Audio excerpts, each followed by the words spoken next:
अब हो गया। हाँ, हमारे शास्त्रों में लिखा है कि ज्ञान मार्ग एक मार्ग है, उससे आप जाइए, लेकिन ये कहीं नहीं लिखा है कि माया का विरोध करिए।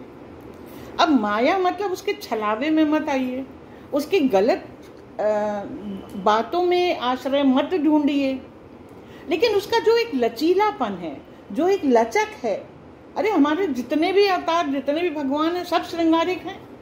कोई भगवान बिना मुकुट के और श्रृंगार के और माला के और कुंडल के बिना सब सजते। श्री कृष्ण तो नाचते नहीं थकते, क्यों ना नाचे गए भाई।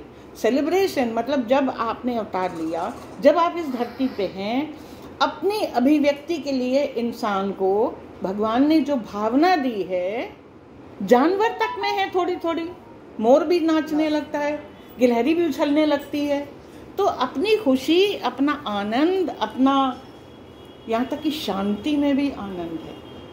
आपको पता है चैतन्य महाप्रभु जो थे, वो जब अपने आराध्यों की जब पूजा वूजा कर लेते थे, सेवा कर लेते थे, उनको और किसी चीज़ से कोई मतलब नहीं था।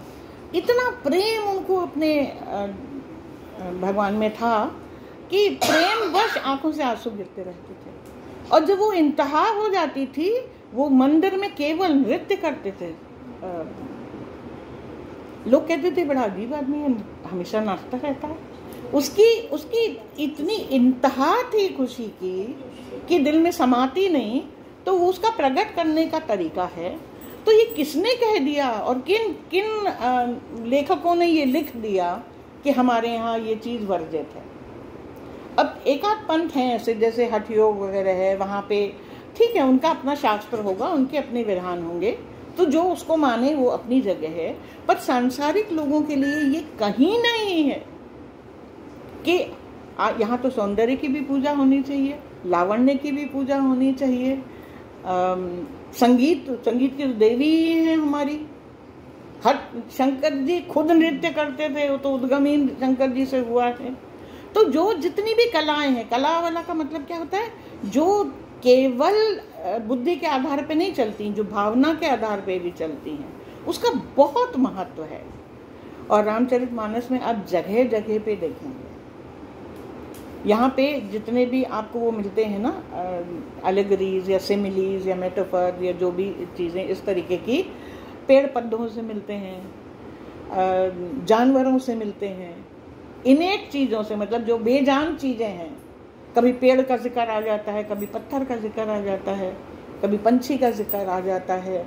हर चीज़ को जो निर्माण में आ गई, जो प्रकट हो गई संसार में, उसको अपनी भावना व्यक्त करने का अधिकार है। हर की सीमा अपनी अलग है। देखिए, पेड़ की सीमा अलग है। पेड़ जब खुश होता है, जब खूब बढ़िया हवा चलती है, जब खूब ठंडी ठंडी बौछार आती है, उसका देखिए आप पत्ते कैसे ले, आपको लगता है कि जैसे ये हंस देगा अभी।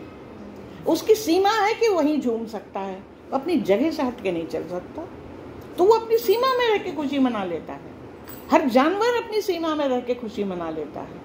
एक कुत्ता है, एक बिल्ली है, वो बड़ा खुश होती है तो अपनी दुम पकड़ के गोल गोल गोल घूमती रहती है, बहुत खुश।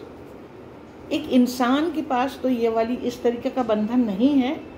लेकिन हाँ, उसके कारण होता क्या है कि इंसान अपने उस जो भी इसको स्वच्छंदता मिली है, उसको उस श्रृंखलता बना देता है। तब माया गलत हो जाती है। अपनी सीमा में रह के अपना काम करिए, तो हर चीज़ आपके उपयोग में रहती है और आपको फ़ायदा देती है। तो अब हम लोग ये देखते हैं कि दूसरा जो है कि अभी समय है थोड़ा सा, हम लोग एक चीज़ और ले लेते हैं कि उस जगह वापस जाते हैं जब रामचंद्र जी और लक्ष्मण जी और सीता जी हैं, और जब भरत आ गए, वो सब प्रसंग छोड़ देते हैं। उनको पता चला, घर आए तो देखा कि अरे रामचंद्र जी कहाँ गए, सीता का स्वर्गवास हो गया। बड़े दुखी हुए वो, लेकिन वो अपनी माता की बात से सहमत नहीं थे। तो उन्होंने कहा मैं वन जाके रामचंद्र जी को लेके आऊँगा। अब लक्ष्मण जी भरत जी सारे लोगों को लेकर के वन की ओर चले। ये लोग यहाँ वन में अपनी कुटिया में बैठे हैं। एकाएक क्या हुआ कि